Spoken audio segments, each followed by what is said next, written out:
rules on the table. And if this is a way to get there, it would be great. I think for me, as the portrait of a graduate, like this is the first time I'm hearing this, like, and trying to wrap my head around it. And it feels to me a little like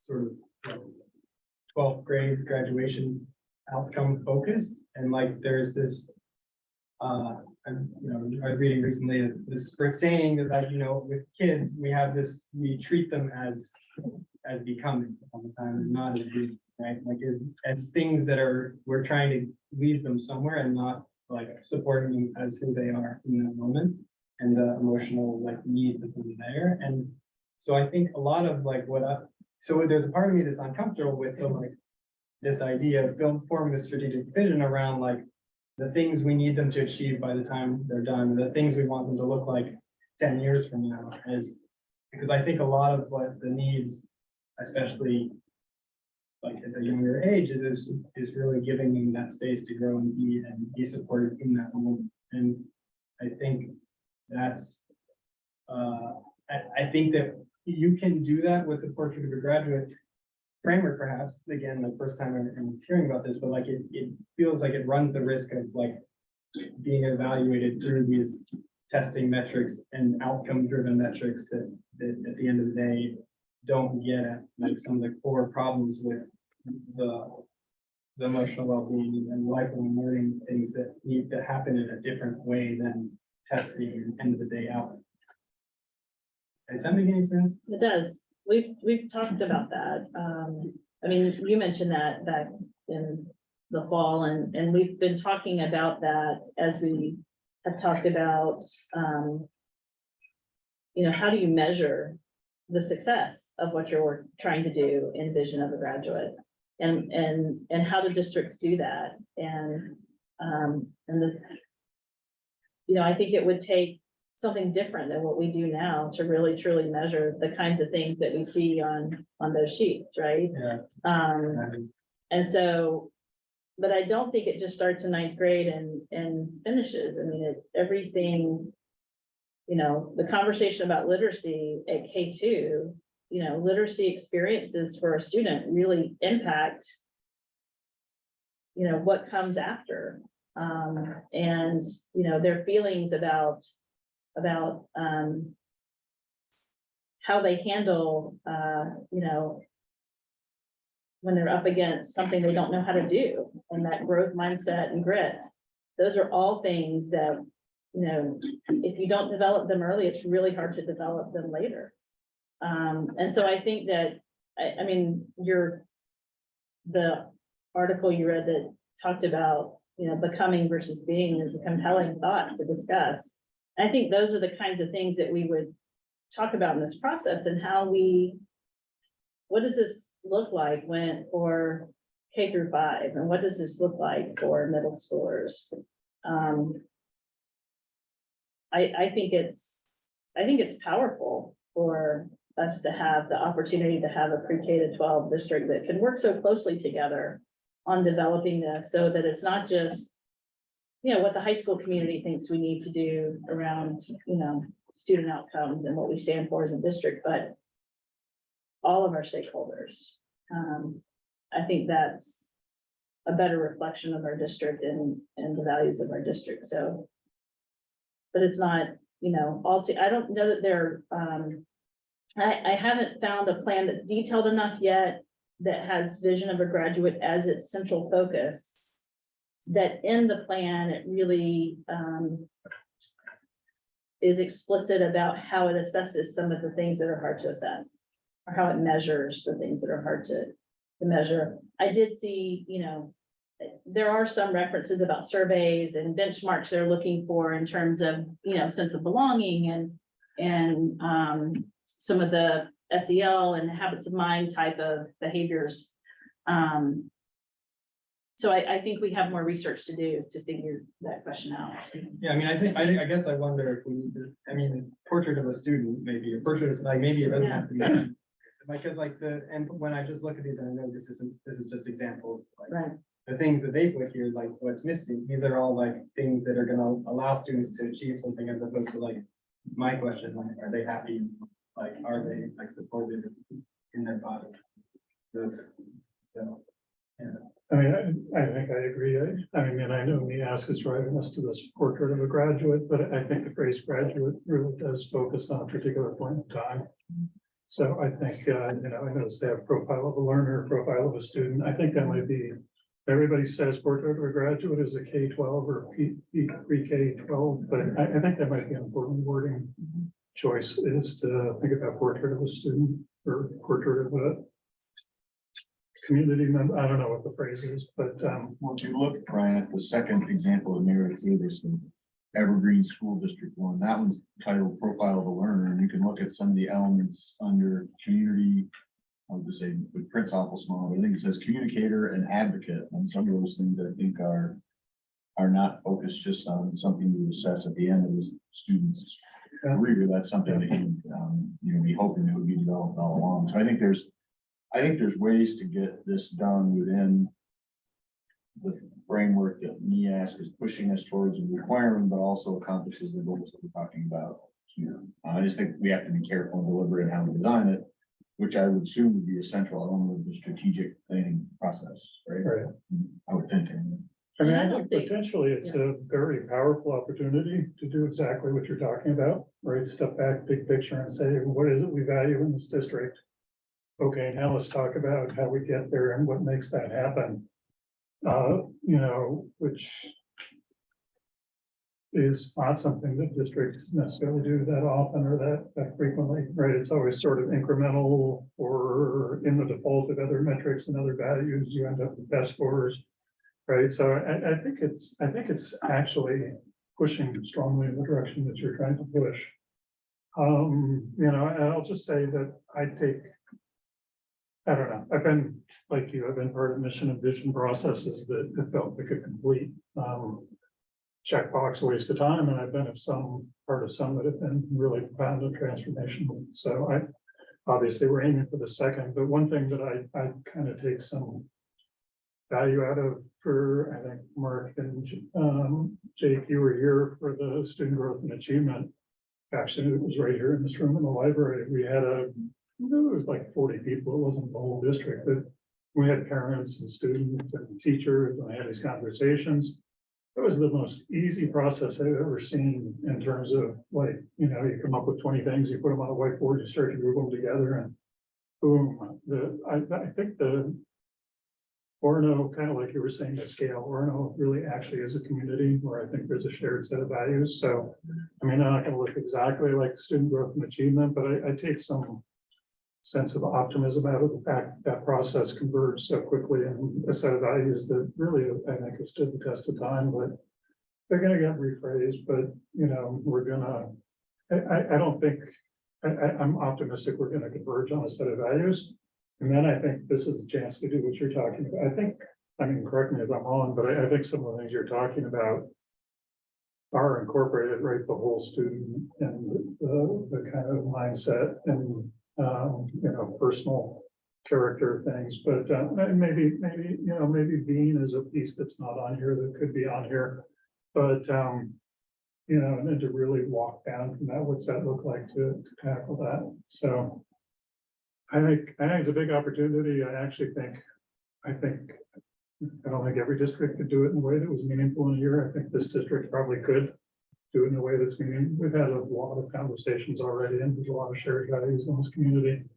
So I think a year is a realistic time frame, but yeah, really start with that portrait and then work back from what do we need to do to get there. And you think that it would lead eventually down the road to tangible? Yeah. Yeah, I think if we don't, it's not a meaningful way for us to measure, so how are we doing with that, right? I think we have to hold ourselves accountable to be looking at, ways that we need to continue to grow and evolve, and we need to measure it to be able to do that.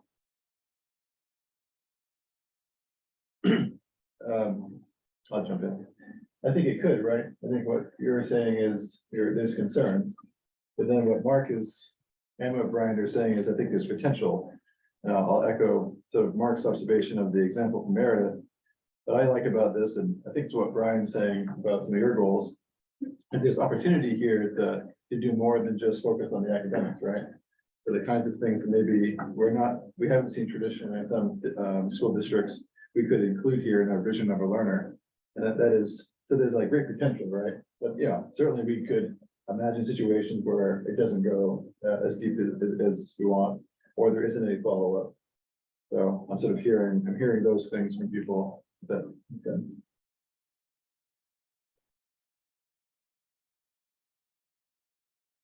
I would agree with Brian. I see it as a great opportunity, right? And I guess the other thing, and I'd encourage, it's an opportunity I'd encourage us to take, and be as inclusive, as possible, which we generally are when we engage in activities like this. I guess the one thing I'd add is, I agree with Meredith's point that, having the hope for having it done within the year. On the other hand, I've been a part of a number of these in different capacities over the years, some as like a team member, some as maybe a coordinator role. These things tend to be relatively organic, right? So having I think that year deadline would have to be a pretty soft one, right? I mean, we could hope to have that. Maybe we hit it, maybe it takes 18 months, maybe it takes 24 months, right? Instead of a year. So I just think we need to keep that in mind if this is something we do, that, that time frame is not necessarily gonna be hard and fast. It's gonna be relatively loose, squishy.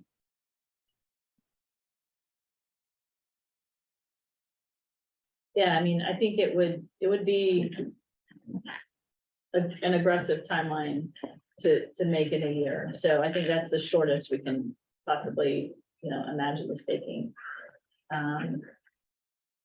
But I don't think there's any particular, deadline we're trying to meet per se. NEAS didn't give us like you need to have this in place by They're just, ultimatum. they're going to be looking for progress on all of our, areas we have to work on. And, Meredith, correct me if I'm wrong, but I don't think that we're not working toward a deadline for NEAS per se. NEAS's investment is really in, from a growth perspective, wanting us to cultivate a shared understanding about what it is that we're working toward. And to be honest, at the high school, I think that this is timely because, we have a lot of momentum happening in a lot of different areas. And, like Brian's lead up, to this conversation mentioned how, we have a lot of different irons in adjacent fires. And I think that those of us who are in the conversation in different places, one after the other, who are hearing, what the work sounds like and seeing what it looks like, I think that those folks have an understanding of how those pieces go together. But I'm realizing how that is an understanding that isn't really shared outside of those circles. Not because we're trying to hide anything, but because there's so much going on that it's almost like we haven't had the bandwidth to say, wait a second, we need to articulate how all these things are fitting together. And we need to show folks what we see as the shared priorities that are the current moving under this work, so that they don't just think that it's, independent from or separated from the things that they care about. And I think that for NEASC, if we're able to say, a year from now or, next April when they come for their visit, if we're able to say, here's the road we've traveled so far. Here's what it looks like up ahead. We're not really sure where it's going to land, but we are engaged in this with our full hearts. Then they're going to say, that's fantastic. Keep it up. I think you're absolutely right in that, this tendency, because everybody's got more on their plate than they can handle, and then some. And I think you're absolutely right that these connections between different groups and communities within the organization often aren't made unless there's an intentional effort in creating time and space to make them, which is another one of the reasons why I think this is an opportunity that we should take, in my opinion. I'm just curious what the process, you said that. What process would look like? Well, I kind of laid out on this page here, steps that I think a process could look like. And I didn't put timeline down with it, but, you know, form a team, reviewing data, you know, determining what components we like, and like looking at model plans. What do we like? What do we see in these plans we like? What do we want to have in ours? What's existing here that we need to incorporate in, like the DEI plan needs to, you know, have its own, it's already an action priority, right? We have that, we've adopted it. That will come in here, but what, you know, what else will join in is the question. Stakeholder inputs through, you know, a couple different rounds at least, maybe more than that. And then, you know, working on kind of refining all the details under action strategies. It's going to look a lot like what we did with our DEI plan, right? We kind of went through a strategic plan process with our DEI work. So it'll look a lot like that. And finally getting us to the point of, you know, we have a draft ready, sharing that out, getting feedback, taking that feedback back to the team working on it, working on, you know, responding to that and adopting the final. And then I imagine, because Brian and I talked about, you know, I think our annual goal setting process on the board is a really helpful process for us. And I think the strategic plan will help inform that process, but I think it's still a process this board would need to do probably each June still. You know, let's go into the strategic plan now and see where are we on our key goals? And what else has come up that wasn't contemplated 2 years ago when we wrote our strategic plan that we also need to be thinking about right now. So I think there's this annual process of looking at the plan. Where are we on these goals? What is our work ahead of us this year in these areas? You know, what else has come up that we need to really think about how to address to help us work through the plan, but also not ignore that, you know, 5-year plan is probably the max length of a plan like this, but things can change in just a year or two that, you know, we have to be reactive to. So I think that's the process. And then 5 years down the road, we have to, or 4 years down the road after we adopt it, we have to begin thinking about, you know, a revision, a new plan. Maybe it would help to make it concrete in terms of the committee. I think it probably, one of the things I could compare it to were the reopening committee we had around COVID, the DEI committee, hiring a superintendent. So this is not a committee of 5 people. This is a committee of 15 to 20, representing all 3 schools, representing parents, teachers, administration, board, some students, right? One of the conversations Meredith and I had is whether this is something all 5 board members would want to be part of the committee of 20, which is how we do the superintendent search, or if it's just, you know, because people have finite time, and whether we wanted to just have 2 comes from the public meeting law. If it's 2, we don't have to advertise it as a meeting. We just have 2 board members, and then we'd actually put it as a, you know, a standing committee with a report and discussion every board meeting. I think those are both models as far as board involvement, and I'd be open. I don't have a strong opinion. I'd be open to feedback either way on that, but just to make that concrete, I think that's the kind of committee. And of course, they're gonna have conversations. They're gonna put out larger surveys. I don't know. I still remember the chili supper we had for the building. I feel like there's nothing that gets the community together like, you know, offer a meal. And so, you know, I'd imagine at some point trying to get the community together, having some surveys, and then having that group of 20 go back and boil that down and come up with a big picture, the vision of the student, and then, you know, start to work that into a tentative set of directions and goals and a strategic plan, getting feedback on that, bringing it back to the committee, tighten it up, eventually bring it to the board for approval. I think is the process. Does that seem like a reasonable process? And do people have an opinion on 2 board members or 5 board members?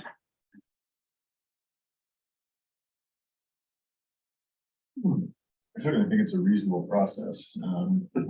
In terms of the number of board members, I think that's something we need to give a little bit more thought to. I can see pluses and minuses in both. One other model that we might want to think about too, if we think back to the building process, is we did have all board members involved, but each board member was on a separate kind of almost subcommittee. And I don't know if that would be something that would be a fit here. I think that would, but it is another model to throw out.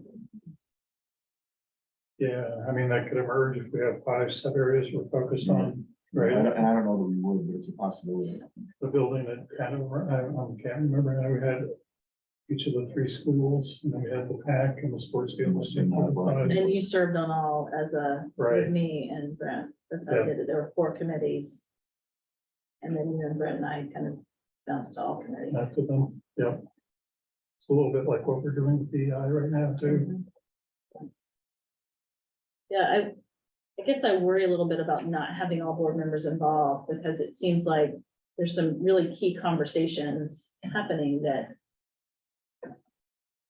need to have everyone at the table. I feel like board members should be missing out on some pretty important opportunity for input, but how does, I guess the only drawback is really the size of the committee. It takes 5 people, 5 people, and we have to decide how big's too big for a committee like this, and then we have to just advertise when we're all meeting together. But if, I do think I've seen models where ultimately there's some committee work, and at that point, we wouldn't have to advertise those meetings when committees are meeting separately and don't have more than 2 board members. So that's the only drawback of that. We just have to, but that's doable, to advertise meetings. So if it's all 5 board meetings, would any of us have it on regular board nights? Like, I mean, I think that's up to us to decide how we do it. We could schedule meetings prior to board meetings. It just makes for long nights sometimes. I mean, I think we have to survey and see what works. DEI, it was really challenging to figure out what works for everyone. And so I think we just have to survey and see what works for folks on the team. Yeah, I mean, we'd have to be adaptive to get all the stakeholders, right? Teachers always wanted to go right after school. A lot of parents always wanted to go after dinner. Board members always wanted to go next to a board meeting. I mean, at some point, we're gonna have to compromise. I mean, that's why I bring this up though, right? This is a real chunk of time. For those who are here for the building committee, or I know Kevin's been on the DEI committee, it's a real chunk of time. It's gonna be an extra 2 to 5 hours a month, probably realistically, for over a year time frame. So, but on the other hand, like Meredith said, the worst thing that can happen is we go through a process, the whole community gets involved, comes to a consensus about what the priorities are, and then we come to the board meeting for a vote, and board members are simply guessing it, right? That's not obviously good for the board member who's unhappy, but it's obvious, probably even worse, right, for the whole process in the community to feel like, and that's a little bit what happened, I think, with the last plan, was the whole buy-in process kind of just got shortcut, and that's kind of pointless to do that. So, I mean, all of which is to say, I think it should be all 5 board members, but I recognize it's a significant time commitment, and if that's not a realistic time commitment, that's a conversation. There are other models we could adopt too. I mean, maybe it's less critical, like at the board meeting, a few missed meetings here and there. Like, if you don't need, is that true? Like, you don't need a quorum, whatever, just like Right. make decisions. So if we're all involved over the course of the process, invited to all meetings and try our best to make them all, but we don't necessarily take them all. But we're involved, like, that's. Yeah, I mean, I think that's fair, right? The board meeting, the expectations pretty much every time, unless you're sick, these days, out of town people show up, but, whereas, yeah, I think I wouldn't want to set as the expectation, but Yeah. maybe you could only make half meetings, but you were hitting every other meeting, you're not gonna feel totally left in the dust and You're on the shocked by what's emerging. And I think that this fall, we filled our fall that's in normal years. It's hard to remember a normal fall because it was before pandemic. Fall was usually the time when we would cancel a couple of second board meetings, through the fall because there's just not as much business happening. But this year we filled it with workshop topics. So I think next fall we would fill that capacity with strategic plan work. Yeah, that's what I was thinking too, is that we always, again, non-COVID times, we always had much more time in the fall, and that we kind of got back to that a little bit this year. So if we were, I know we're looking at, taking steps on this now, but if we were really gearing up more, I think, towards, kind of heavy lifting starting in the fall, then I think there's time in the fall. As we all know, there's no time in the spring. Not like regular board time. There could be time outside of that, but we're about to hit that point in spring where we have those long meetings and we don't have time for anything, and no one's gonna want to tack an hour on for that. Probably would be my guess. So. I mean, I think that's kind of the time frame Meredith and I were talking about, do the preliminaries, get the committee formed, talk a bit about the process, decide when we're gonna get up the public, and then just, have everything set to push the go button. And probably lay the September groundwork a 1st. little bit too, like this is coming, getting the word Yeah. out there, be thinking about this so that when you do start to solicit feedback, we're not hitting people at cold. They've had some time to know what's coming. Given that, I think I'm leaning more towards having all five board members on. Then that leads to the point of how big is that committee, right? Which is the other question. I mean, I think I generally tend to think the bigger the committee, the more unwieldy and the less productive it is. That being said, if we're looking at all five board members, superintendent, that makes 6. You get building administrators, now you're up to 10. You want, directors too. You have students there. I assume maybe at least 1 or 2 community members. It's hard for me to see how this would be smaller than 20. Right, we Right. couldn't come up with a way that it's not gonna be 20. for It's sure. 20, maybe 22. I was thinking somewhere in that 20 to 25 range, and 25 makes me, 20 makes me not thrilled, but I don't know how they can be smaller than that. Were you kind of alluding earlier, Mark, to like a steering committee kind of setup with a lot of subcommittees that would report into a steering committee? Yeah, Kind of fragments it a bit. we did do that somewhat during the building process, but sometimes everybody was there. Yeah, I think it changes. I think in the beginning, you're gonna have to have everybody together, right? When you're building this portrait of a student or whatever you call it, that's a unified theme. But then when you start to say, okay, what are the 5 areas we have to work on, or the 3 areas we have to work on to achieve that portrait of deliver that portrait of the student, then you can, I think, start to have more subcommittee work. Yeah.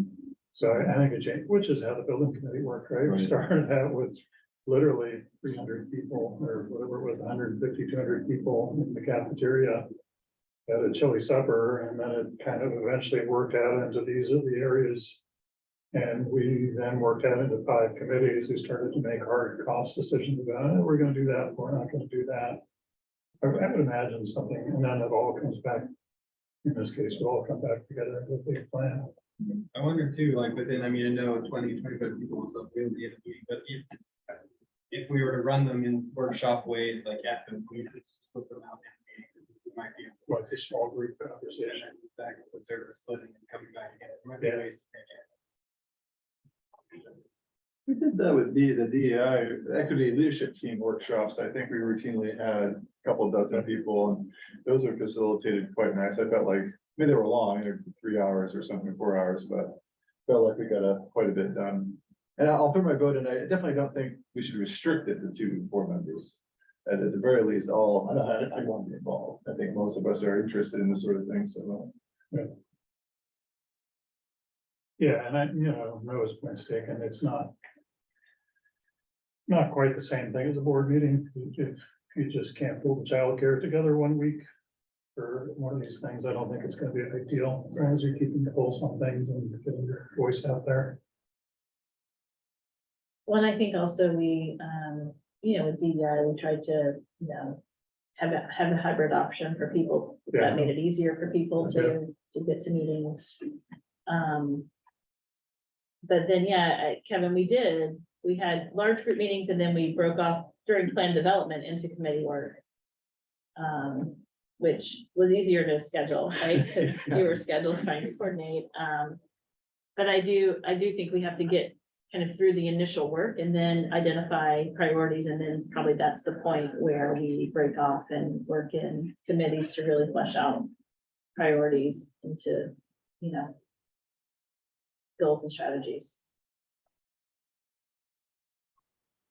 So why don't I work with, the admin team and Susan and Sam and Meredith and I have been talking about this specifically because Susan and Meredith went to a workshop but bring it to the admin team and we'll kind of put a little more detail around this plan and reflect some of the conversation we've had tonight and bring this back to you to take another look at. That's all good with some of the ideas I've heard about the stakeholder group and timelines and using fall capacity and kind of map it out and see what it looks like. Does that sound good?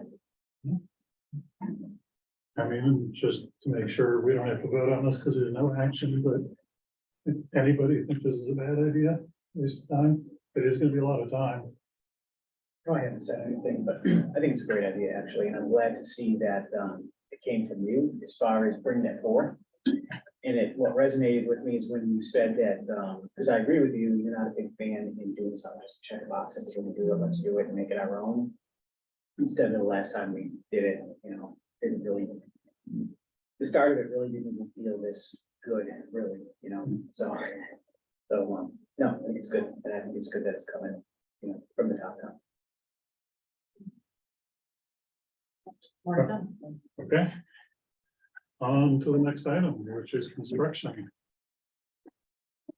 You had said that, we have self-managed projects, right? The bond was always intended to pick up some self-managed projects, which we pulled out of the big project because they were scoped in size and oftentimes physically separated or temporally separated. And quite frankly, we thought we could just do them a whole lot cheaper because not being a general contractor is taking 10% on an architect and et cetera.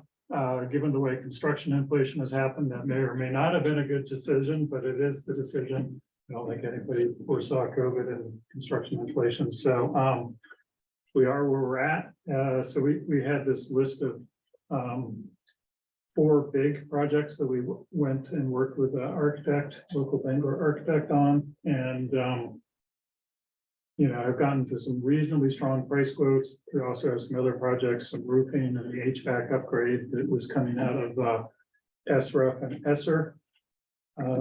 School revolving renovation fund and the COVID emergency relief funds that are in there. So Meredith has pulled together a spreadsheet that kind of summarizes where we're at. And so walk us through that. Sure. If you look at the updated estimation column and in the area that has the blue highlights, the red and green font column, those are numbers that we have. The top 4 that you see in that column with figures are numbers that we received recently from Haley Ward when they did more detailed cost estimation for us as part of their work with us on the design for those projects.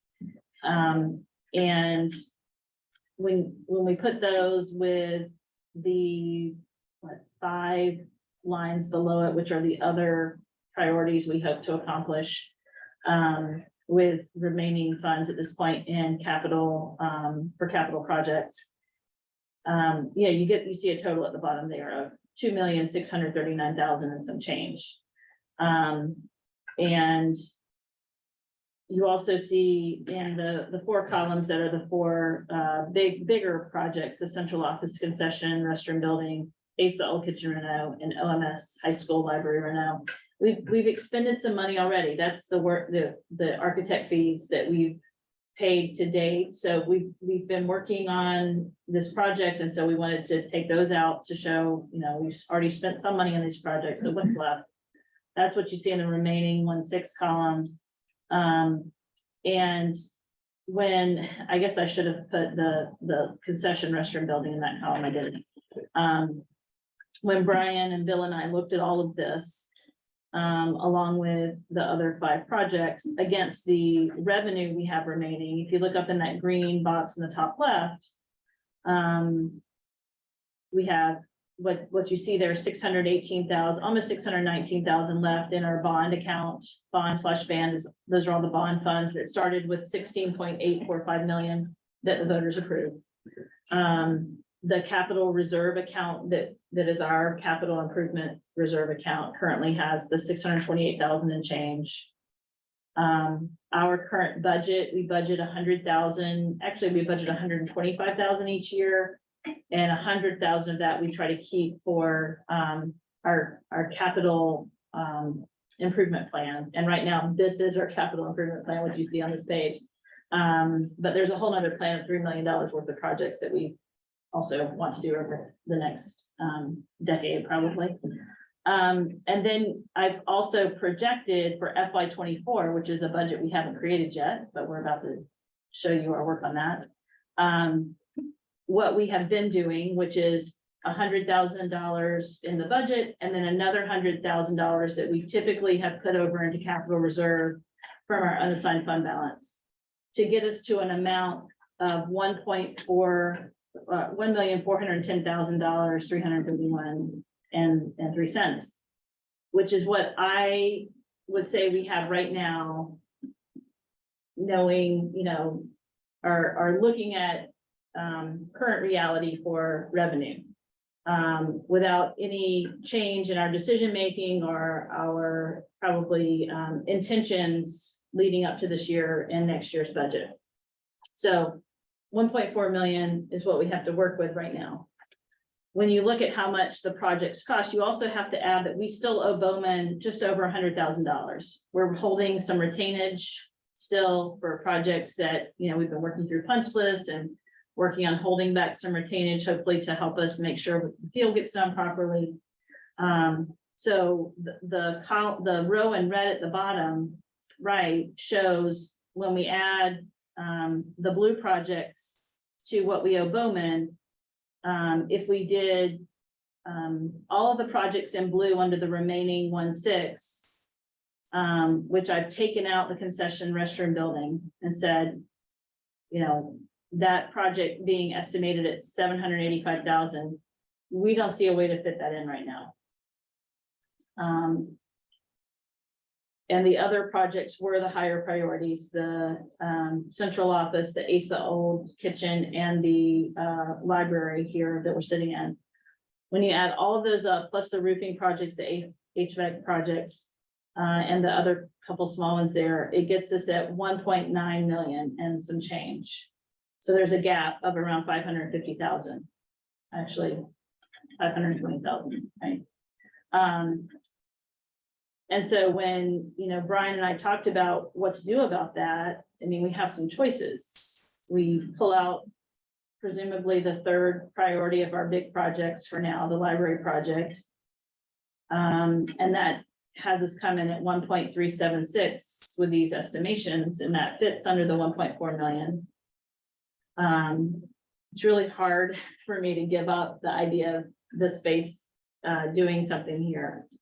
And I'm not giving up on it for sure right now, even. I feel, and Brian and I talked today that at January 10th, I don't feel like I know enough to see a way forward and how that looks today, to give you a recommendation on that.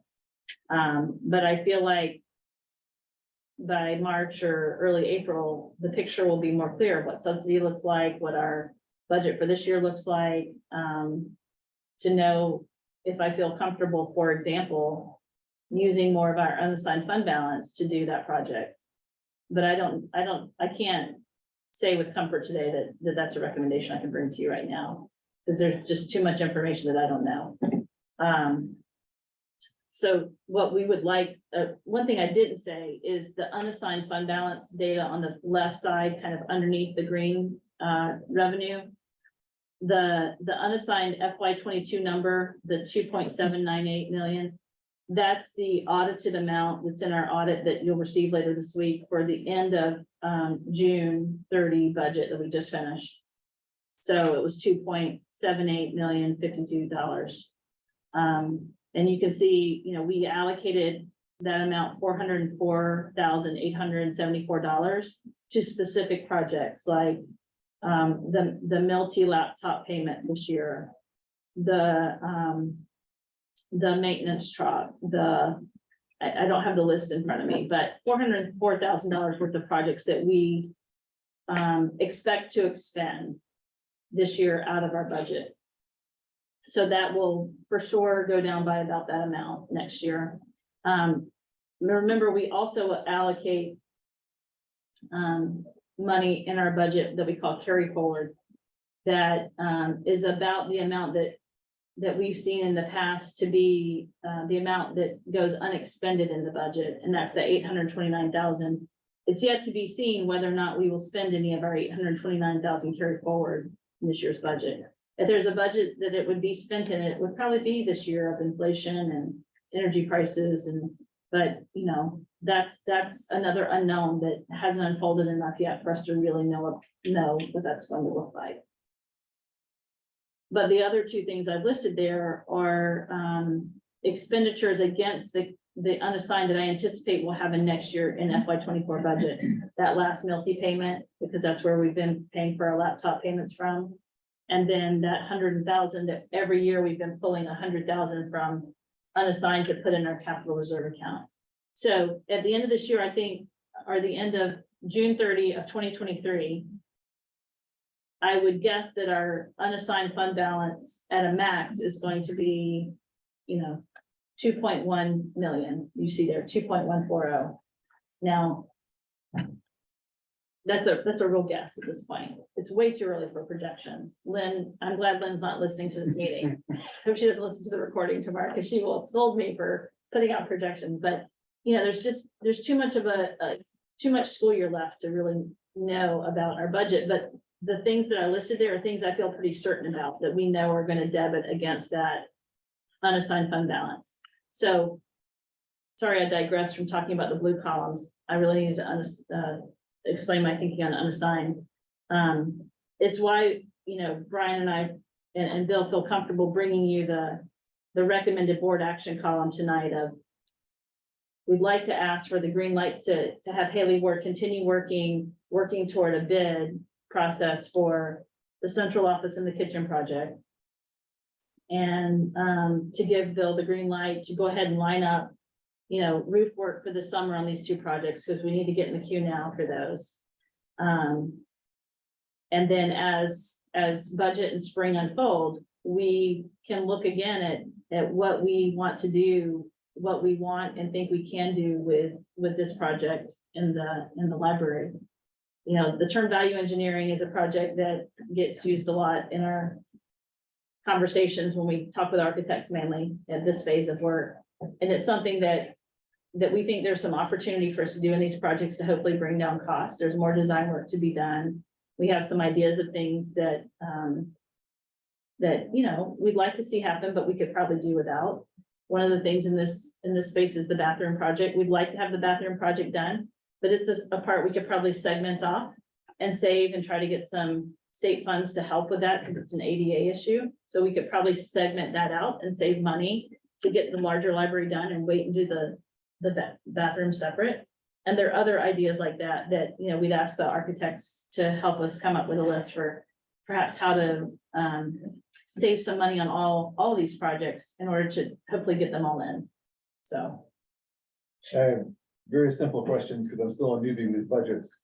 So the 1.3 million for January for tonight is this to come from the revenue remaining or from the unassigned? I'm trying to follow. The revenue remaining.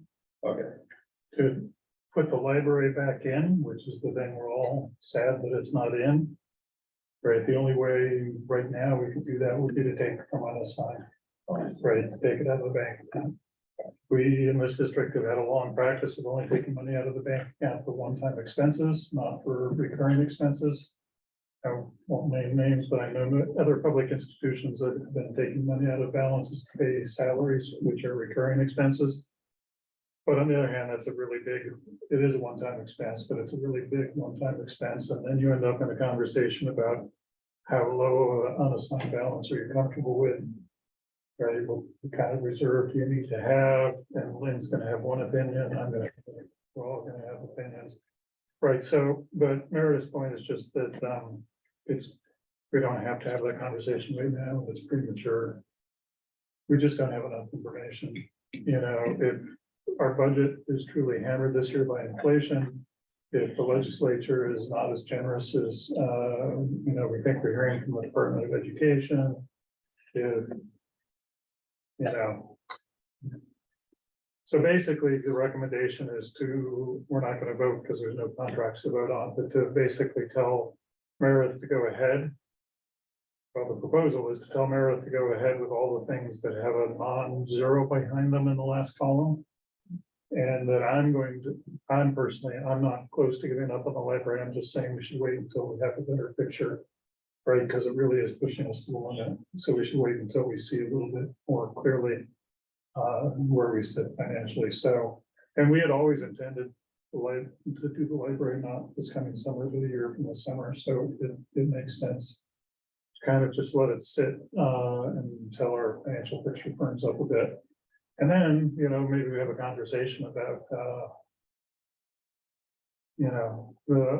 drawing down the unassigned fund, maybe cutting out the bathrooms and a couple of other things out of the library so we can get something done. But just deferring that conversation. So that's the thought, is to recommend that we proceed, meaning Meredith invest time and energy with the architects to get actual contracts to bring back to the board, which would be a vote. And to leave the library in kind of a wait and hope space for a couple of months until things firm up. Because, I was gonna say, because I'm just doing arithmetic, so because it's almost $600,000 and that's, more than a quarter of our unassigned, right? It'd be a big chunk. Right. And given the uncertainties, we should be careful. Yeah. All right, thanks. Yeah. Can I just ask, so like, the 9,000 spent, are there like plans, if they're drawing or stuff, where are we at? Like, I just kind of want to see what we're talking about. Like, is there, like, if there are visuals, like. There are, and I can email all of those to you, so you can see where we are. They've given us,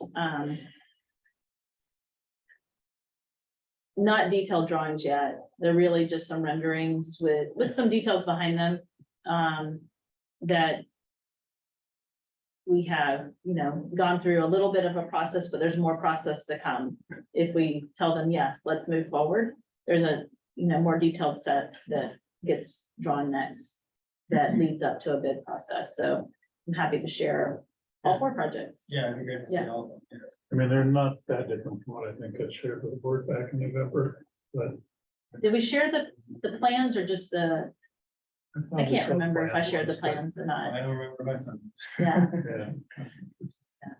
I have them in this folder. I can show them to you on the table. Yeah, that's Yeah, Guys.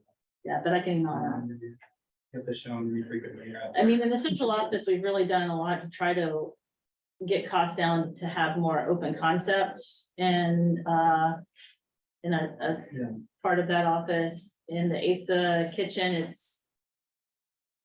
it's a really pretty basic project, but acoustical features need to be done in that space. Since we want to do music instruction in there, and we have to do some separation from the gym and fill in a wall.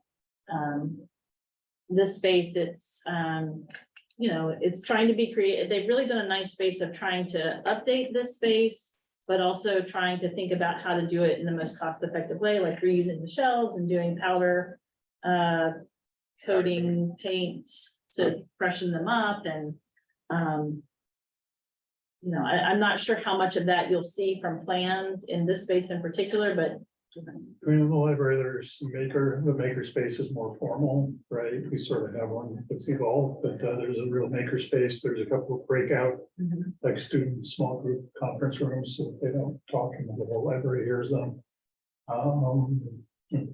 And also just, this is like 1980s ceiling and lighting. It really draws down the whole ambiance in here. It kind of makes you feel like you're in an institutional school setting, right? So just a touch up on the finishes and the lighting and the floors and things. So I think those are the big things in the library. recovering some space over there by taking out that vestibule, so there's more usable space on that side. I don't know if you know, but this used to be the town library that was shared with the school library. Way back before they built the town library and when there was a school committee under the town. And so that's why it had a separate entrances, so they could be open on Saturday and Sunday. have people come into the town library, but obviously that's not really today. And so during the school day, when visitors came to the town library, they could just come right in, not have to go to Yeah. the school office. Without entrance. Would be what? Wouldn't have that as an entrance. Well, you'd It's still not- have a door, but you wouldn't have that separate, but you Yeah. take out that. It's not used as a main entry during the school day anyway. It's really an exit only.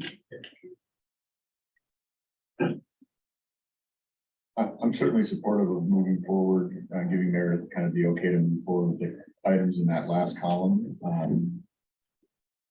That being said, given the uncertainty surrounding the larger economy, I think I would be highly unlikely to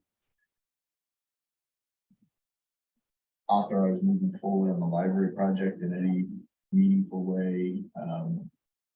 Even in 3 or 4 months, even as we get more certainty, unless the things that we're about to approve, I think, or not formally approve, but give the green light to move ahead on, come in significantly under what they're budgeted at in bids, which of course is probably highly unlikely, probably more likely to come in over, but I would not be, it's hard for me to envision a scenario other than that, where I would say, well, let's take 600,000 out of unassigned and do that project. As much as I want to do it, I couldn't envision doing that at this point. I agree. I'm more opt to take the Lynn approach this year than I am the Brian approach. Just because of the uncertainties with the economy, inflation and energy costs. I think we're more vulnerable this year than we have been in a long time with those things as far as uncertain costs.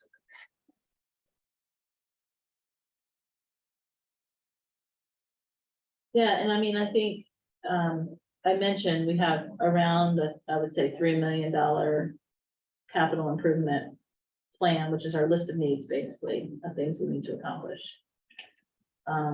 If the library doesn't get done now, it goes on that list, right? And one of the things we're going to have to talk about in our budget talks is how we're going to commit to funding that over, the long haul. It's kind of how we got, the district, for a long time did not adequately fund capital improvement, and so there was a backlog. And it's why we ended up needing to do, not the whole reason, but there's a lot of deferred maintenance we had to take care of in our larger project.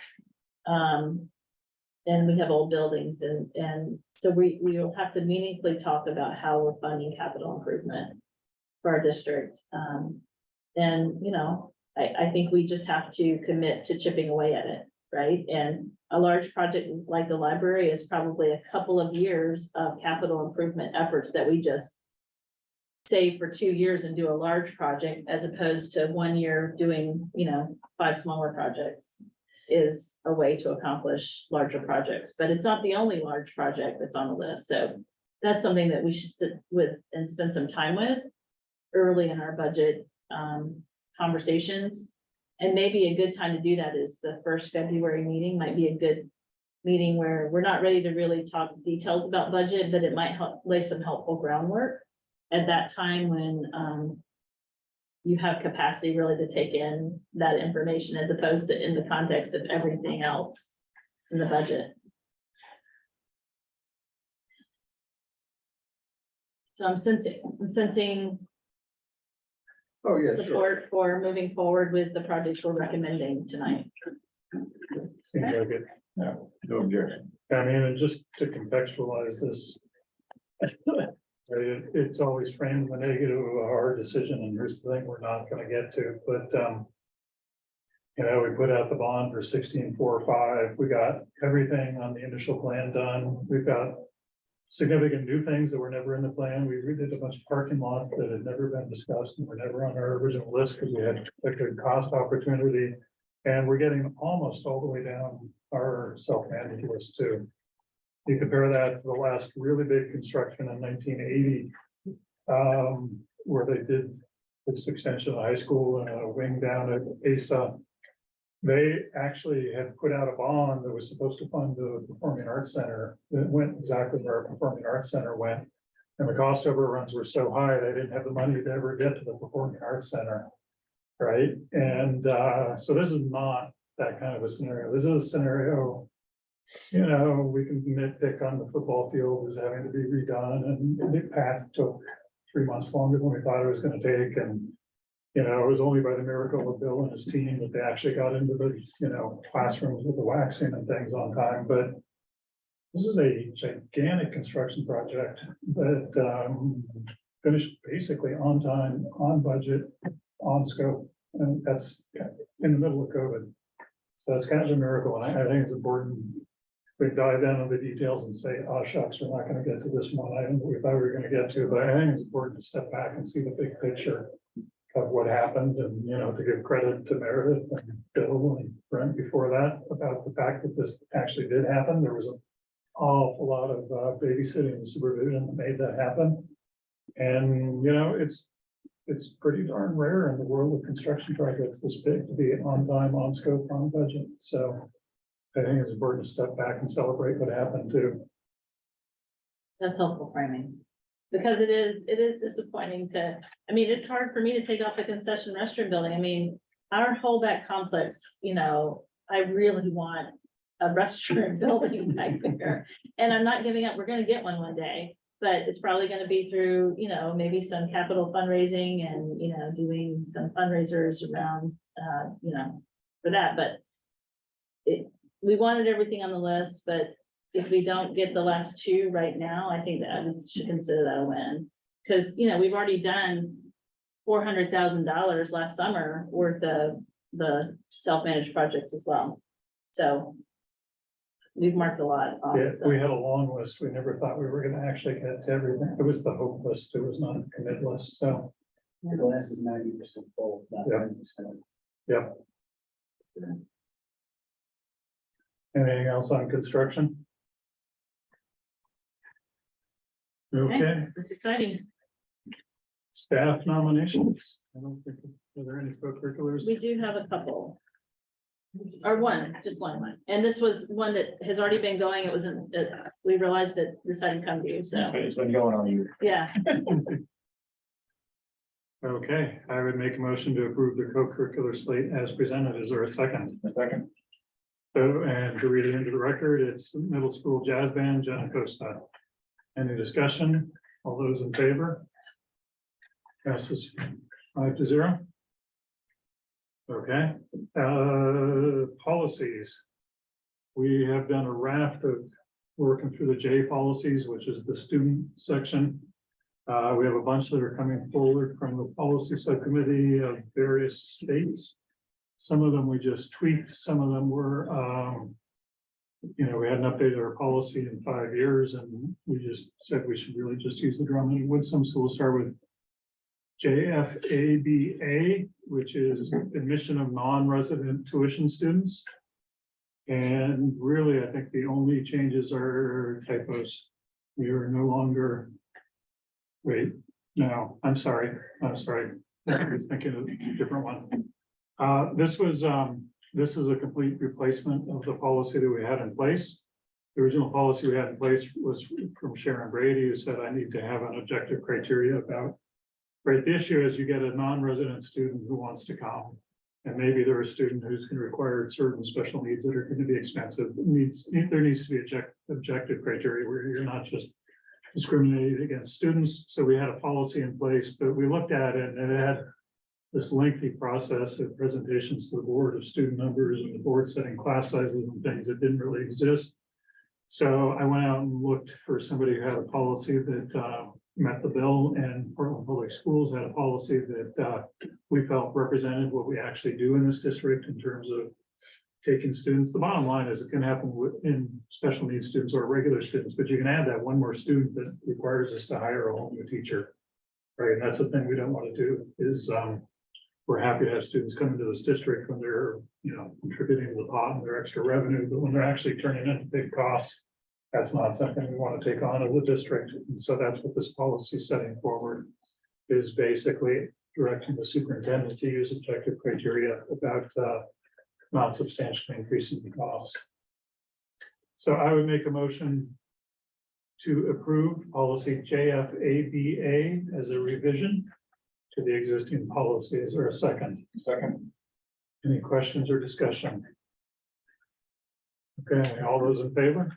I guess I am, like, I mean, is there, I don't know, is there any concerns about like, sort of like, I mean, you're basing your admissions on someone's capacity that is, you know, potentially, issues, there's. Well, we're basing admissions for students who are not in our district, that we are not obligated to serve based on our cost criteria in mind, who they are as a student. But, yeah, I guess like, for like acceptability or, I mean, I just, I wonder, if there's something in me that feels a little uncomfortable with that. I just- Well, you're proposing we agree to take any student who wants to come here if they're willing to pay, because that's the alternative.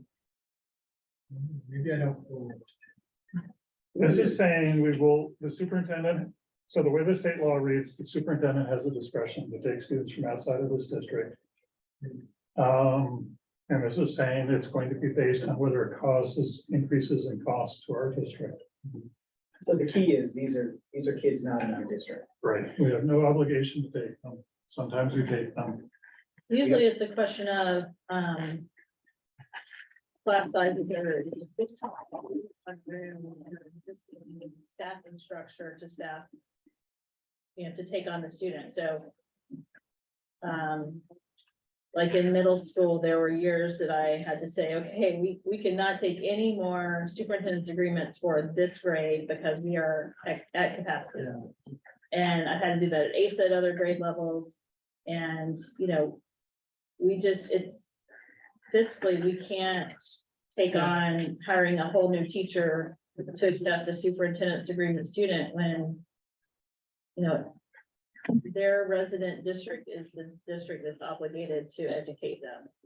Yeah, In other words, take a student for 10,000 and have to pay 50,000 no, I get or penalize our own students. I guess this is part of me, like, you know, thinking, we're a university, is the thing, you're accepting students, or whatever, it's like, we don't take that cost, that's part of the analysis, we take students. There's something in me that I guess I'm just, don't fully, I don't know. I think, this is part of what you're tickling your conscience there, is the fact that the way school funding is distributed is inequitable, right? If you live in a place with a good tax base, you get better schools. If you live in a rural area, you have a lower tax base. Yeah. So That's that's, like the kid who's in. that's sort of out of our control, and it bothers me too. I mean, but why do people come to Aurora now? Because Aurora is a great place, and it was a better place, and a better place, right? Why is nobody like really fighting to get into Corinth? Not because the people in Corinth aren't amazing people, right? So that, there's like an inequity there, but I don't necessarily think it's something that we can solve one Yeah. student at a time, but I just share your, Yeah. I think I share your. Well, I mean, in practice, this enables us to take students from other situations far more often than it prevents us from taking a student. As long as they don't come.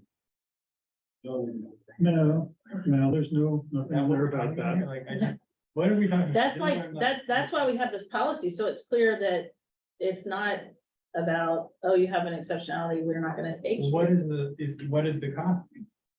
What, If if you we have a have, class if we with have 20 class sizes that are on the cusp of having to add a classroom. You know, kindergarten, 3 years ago, we were at the cusp of Okay, having so to this add a is- new it's Not teacher. about the cost of this is where I'm totally. It's about adding teachers. When they're coming into a class that's so stuffed, we'd have to add a teacher. You know, or else do a disservice to all the students, and the students coming and our students who are already in that class that have gigantic class sizes. But sometimes it is special ed classrooms. How many students can we have, do we have capacity to serve in this special ed classroom? Do we have to add another special ed classroom? Sometimes it's regular ed, it's. Yeah. Classrooms are classrooms in this metric, you know, it's where do we have capacity to serve and where do we not? Maybe, okay, so it sounds like I'm.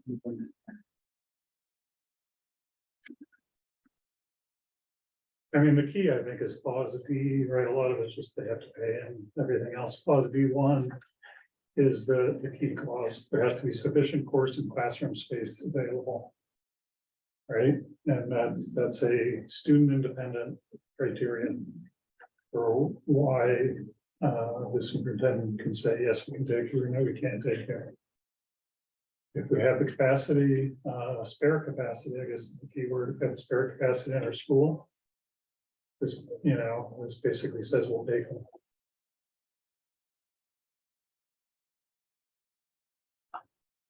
All right, we have a lot of policies to get through. Do we want to spend more time on this? All right, all those in favor? Opposed? Abstaining? Okay, 401. Next up, we have JFABD. Education of homeless students. This was a case where our policy was long, old. Had some, quite frankly, some offensive and inappropriate language. And we just said, let's just adopt what the Drummond and Woodson recommended policy, which was much shorter and basically says, all of this is already built into the statutes, the McKinney-Vento Act. You know, basically, we have to and want to provide the benefit of doubt to a child who doesn't have an address, right? So this is the flip side of that. When children have a specific address, the district where they have that address is the one that's designated to take them, and it's optional to take somebody whose address is outside your district. But when a kid doesn't have an address, this basically says everything is in the benefit of the child, whatever staying in the district where they're already going to school or whatever's in the best interest of the child is what's going to be adopted. So again, I would make a motion to adopt policy JFABD as a revision. Is there a second? Second. Okay, I kind of already gave it, and this has all been through the policy subcommittee. Sam Ronco, who's, as you can see, our McKinney-Vento liaison, has been through all of this. She's been through most of these J policies. Any other questions or comments about this? Okay, all those in favor? It passes 5-0. Next up, JHB truancy.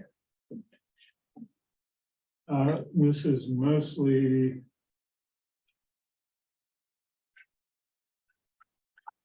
well, this is also where we're just adopting the new Drummond and Woodson policy and replacing our old policy, but it's mostly just bringing us up to date with some changes in language. In particular, used to be kids under 7 years, I think, didn't have to come to school, and now it's just updating the requirements of school for some younger kids. So I would make a motion to adopt policy JHB as a revision. Is there a second? A second. Any questions or comments on this? Just saying they have to be. Correct. It's just matching state law. This is not anything that we're imposing as a district. B3 is the new, what's new in the law. Basically, once they enroll, they don't have to come until they're 6, and I think it used to be 7. But now, once they enroll as a student, if they're 5 years old, and it's technically optional, they have to officially unenroll. They can't just stop showing up. And if they're enrolled and they stop showing up, we treat them like a student who's supposed to be here, and we follow up with their parents and all that kind of stuff. Any other discussion or questions? All those in favor? Opposed? Okay. Policy JICH, drug and alcohol use by students. Once again, we had a very long, detailed policy that had a lot of Outdated.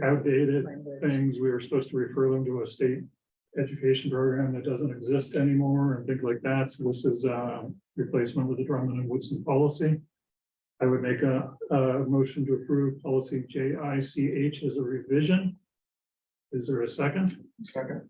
Any discussion or questions? Again, Sam and all of the committee have been through this. All right, all those in favor? Opposed? Okay, passes 5-0. And JICIA, weapons and violence. I'm trying to, I think this is the same story too, right? We just ended up going with the Drummond and Woodson MSNA recommended policy. Can't remember, there was one point, this was all pre. Well, there were some optional items at the bottom. Yeah, We talked through things like hunter's breakfast. We don't do Right. things like that in our district. yeah, there was a hunter's breakfast. I think there was an exception for,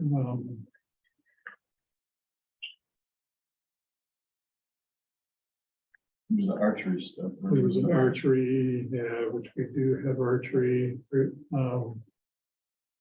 And so we did, there were a couple of choices in there, but we made choices that aligned with the district, but, I would make a motion to approve policy AICIA, weapons and violence and school safety. As a revision. Is there a second? Second. Any discussion? All those in favor? Okay. That takes us through policies. We have, next up, we have a MOU, memorandum of understanding.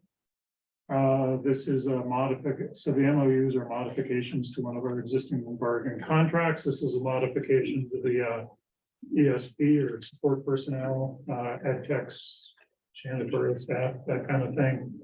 And it's necessary to bring the wage scale in line with the main law on minimum wage. So I would make a motion to authorize the approval of the MOU as presented. Is there a second? Second. Any discussion or questions? Is this the last year of the change? And then after this, is it just tied to inflation? Wasn't it? I think this is the inflation one. Okay, so we've already gone through the full 3 steps. Yeah, this is the inflation. Are these pay steps, are they part of any sort of labor negotiation? Right, they are. Right, the problem is we had something that was negotiated lower than the minimum wage. Oh, I see, right, this is just happened, so we have to. It was just updating, right? We had to do this last year as well. Yeah. And then we are adjusting now. I mean, we may have to come back and do it next year, depending on what happens, this time next year. Yeah. But we went ahead and adjusted through the rest of the life of the contract, which is the current year we're in and the next school year as well. We're increasing We are increasing pay. just to meet the minimum. Right, there are 8 steps this year and next year there are 4 steps that had to be adjusted. And then, so we work with the association on how to resolve, the non-compliance with minimum wage. And this is the MOU that kind of bridges until we can get into negotiations again with the association. Paying more than minimum wage for all these.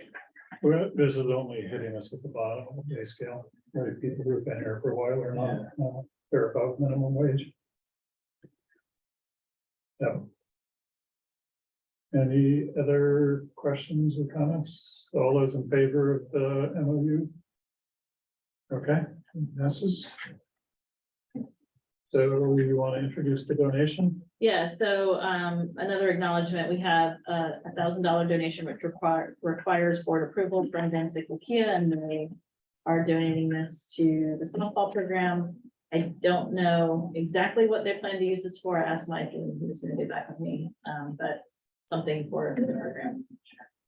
Nothing that would create an ongoing financial obligation. I would make a motion to approve the donation from Van Sickle Kia for OHS softball with gratitude. Is there a second? Second. Any further discussion or questions? All those in favor? Okay. Subcommittee reports, policy subcommittee met last week. And we are still working through the J policies. We also were looking at some other policies related to gate receipts. But mostly we're continuing through our rotational policy. UTC, Yeah, I have something to say finally. So we met before the holidays, and this is the first time in a couple of years. Their tradition before the holidays is that the restaurant they house there puts on a dinner for the board, and they haven't been able to do that in a couple of years because of COVID. And it was probably the best meal I've had in a couple of years. It was a 5-course meal. I don't pay that much for my meals. Great service. We met all the students, and I was fortunate. I was with another board member, different school district, of course, but I was seated at a table with Alaska Marzelli, who's a senior here. You get a chance to talk to her. My kids are friends with her little siblings, so that was really fun for me. She spent this past year doing some of the nursing program there. She's interested in going to medicine. But even with that 1 year at UTC, she has job offers for $18 an hour. If she wanted to start, any minute now.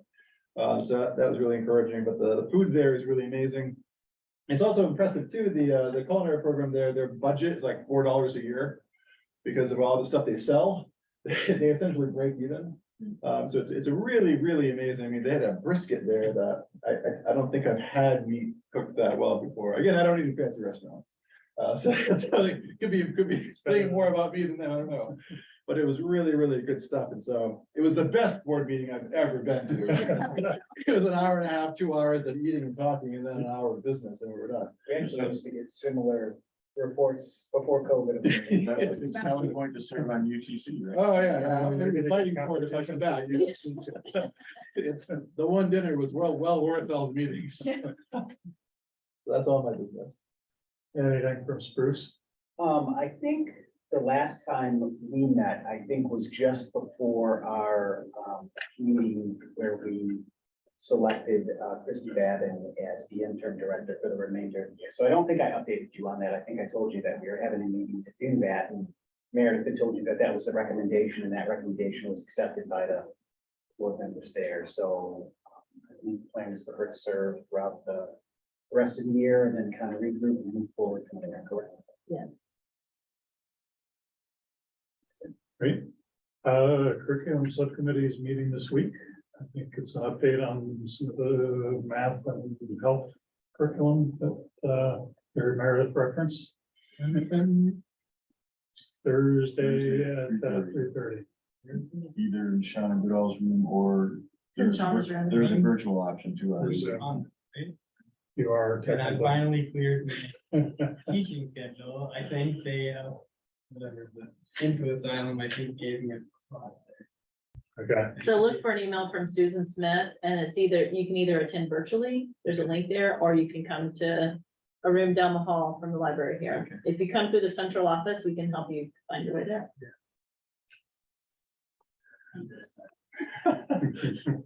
That's it. Facilities and building, we haven't met, that you've heard what's happening with facilities and building, anything on the wellness? Yeah, we've been working on the outdoor space, negotiating with the town. Back and forth with them, working with town council and others, to kind of like find a agreeable way to utilize that space. Right. DEI leadership, so we've been out in the 5 committees. We were gonna have 2 meetings by mid-January, and then we're gonna get back to the steering committee at the end of January. So that's on track.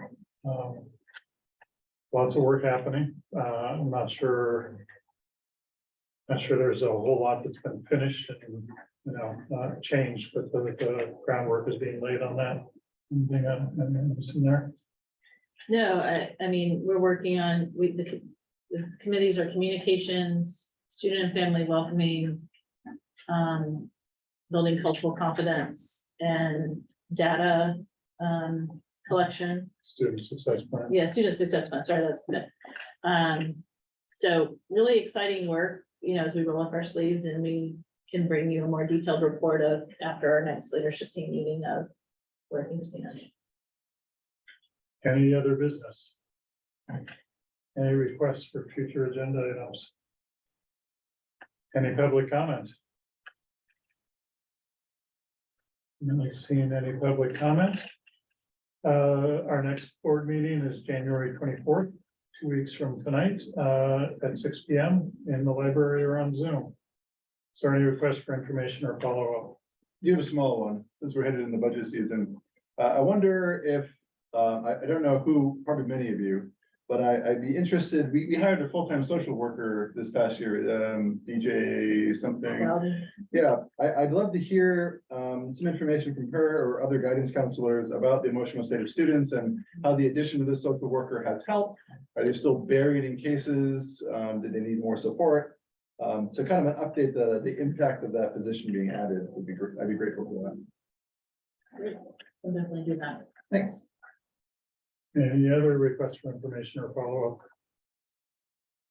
Okay, I would motion to adjourn. Is there a second? Second. All those in favor? Okay, thank you, everybody. Good night.